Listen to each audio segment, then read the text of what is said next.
அனைவருக்கும் வணக்கம். என் பெயர் இட்ஸ்னா. வகுப்பு 5 ஊராட்சி ஒன்றிய தொடக்கப்பள்ளி சேரன் மகாதேவி, திருநெல்வேலி மாவட்டம். நான் இப்பொழுது புது ஊஞ்சல் பத்திரிகையை வாசிக்கப் போகிறேன். முயல் கதைகளை படித்திருப்பீர்கள். உங்களில் அநேகர் அதை பார்த்தும் இருப்பீர்கள். அதனை பார்ப்பதற்கு அழகாக இருக்கும். அவை பாலூட்டிகளாகும். முயலை பற்றி மேலும் அறிந்து கொள்வோம். முயல்கள் மற்ற விலங்குகள் போல் அல்லாமல் அதன் மேல் உதடு பிளவுபட்டு இருக்கும். காதுகள் நீளமானவை. அவை எந்த திசையிலும் திருப்புவதற்கு வசதியாக உள்ளன. சிறு ஒலி கேட்டாலும் அதை அறிந்து ஓடிவிடும்.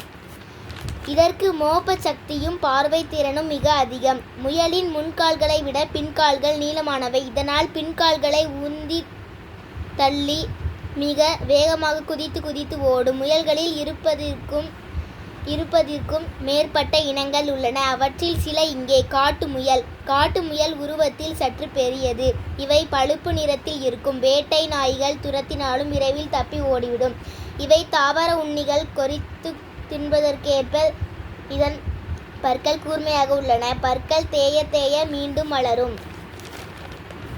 தோட்டங்களுக்கும் வயல்களுக்கும் முயல் மிகுந்த சேதம் விளைவிக்கிறது. தானியங்கள் முளைக்கும் போதே இரவில் வந்து அவற்றை தின்றுவிடும். இது ஆண்டுக்கு 3-4 முறை குட்டி போடும். ஒரு தடவைக்கு 4 அல்லது 5 குட்டிகள் பிறக்கும். காட்டு முயலை மக்கள் வேட்டையாடி உண்பர். குழி முயல். இம்முயல் அதன் பெயருக்கேற்ப குழி தோண்டி அதில் வாழக்கூடியது. அதிகாலை மாலை நேரங்களில் இரை தேட வெளியே செல்லும். இது பகலில் பதுங்கியிருக்கும்.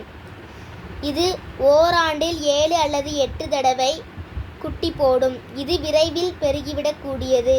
பல நாடுகளில் இவற்றை வீட்டில் செல்லப்பிராணியாக வளர்ப்பர்.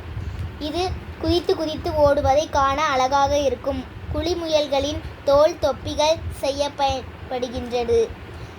அங்கோரா முயல். துருக்கியை பிறப்பிடமாக கொண்ட இந்த முயல் நீண்ட உரோமங்களை கொண்டது. அதனை கத்தரித்து இலையாகச் செய்து ஆடை தயாரிக்கின்றனர். தொகுப்பு டென்சிங். நன்றி, வணக்கம்.